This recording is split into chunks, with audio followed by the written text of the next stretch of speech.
vou apresentar para vocês o ciclo da água, ou ciclo hidrológico. Bom, a gente tem aqui esse espaço, e esse espaço aqui a gente vai imaginar que é um pedaço do espaço sideral. E aqui a gente tem a Terra. Esse chaveiro representa a Terra. A nossa Terra cheia de vida, muito rica, muito bonita. E a nossa Terra, ela está sempre em movimento nesse espaço sideral. Tanto caminhando pelo universo, caminhando em alguma direção, tanto girando em volta do seu próprio eixo. Isso simultaneamente. A gente sabe que a Terra tem mais de 20 movimentos. Ela realiza mais de 20 movimentos. Bom, e aí a gente, chegando um pouco mais perto dessa Terra, vemos ela. E a gente não pode esquecer que nós não estamos sozinhos no universo. Então a gente tem o Sol, a gente tem a Terra, está bem longe do Sol, e a gente tem a Lua, nosso satélite natural. Bom, e essa Terra, né, então vendo ela ainda na visão fora do espaço, olhando a Terra, a gente consegue ver que a cor predominante que a gente enxerga dela é o azul. E o azul representa a água, a superfície de água que o nosso planeta tem, que é a maior parte dele. Nosso planeta é composto de mais ou menos 70% de água, e o resto é continente.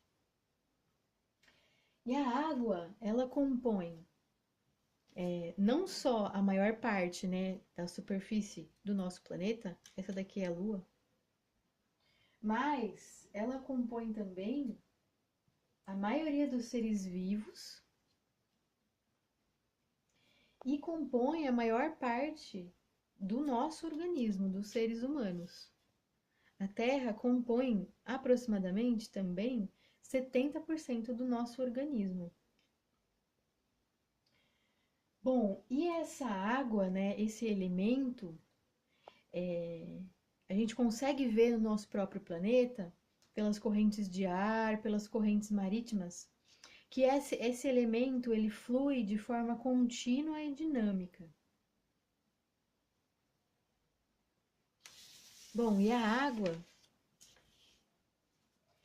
ela contém duas moléculas de hidrogênio e uma de oxigênio, né? Ela flui nos nossos corpos, né? Caminha pelos espaços da Terra.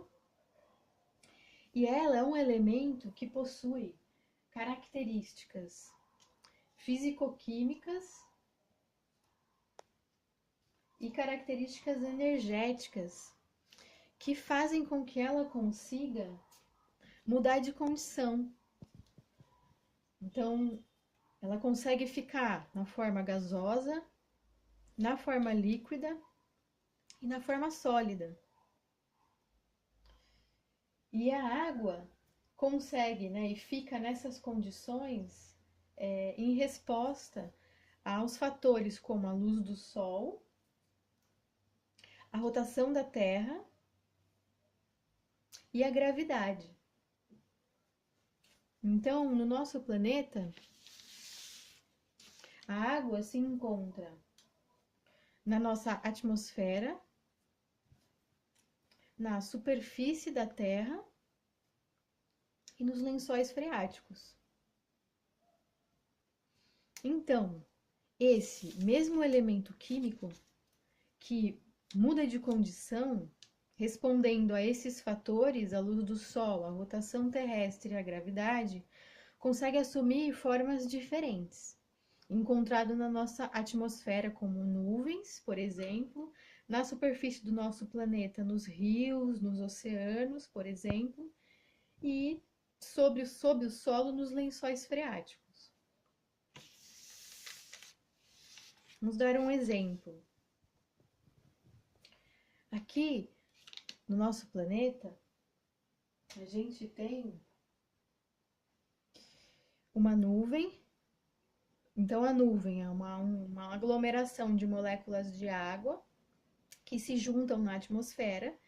E em determinado momento, elas acabam pesando mais juntas, ficam mais pesadas do que o ar e tendem a precipitar em forma de chuva, respondendo à ação da gravidade. Elas caem.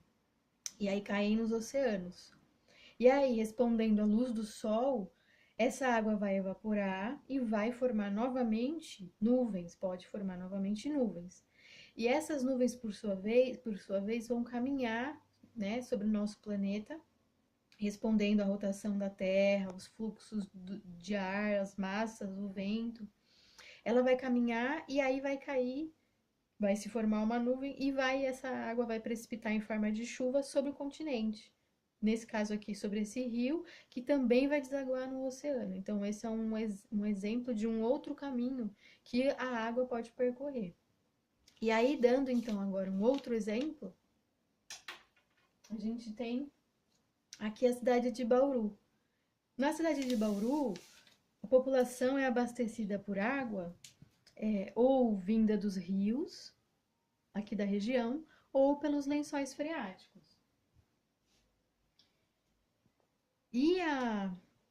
Pelo lençol freático. E a vegetação aqui da cidade de Bauru, ela é característica por ser uma vegetação de cerrado.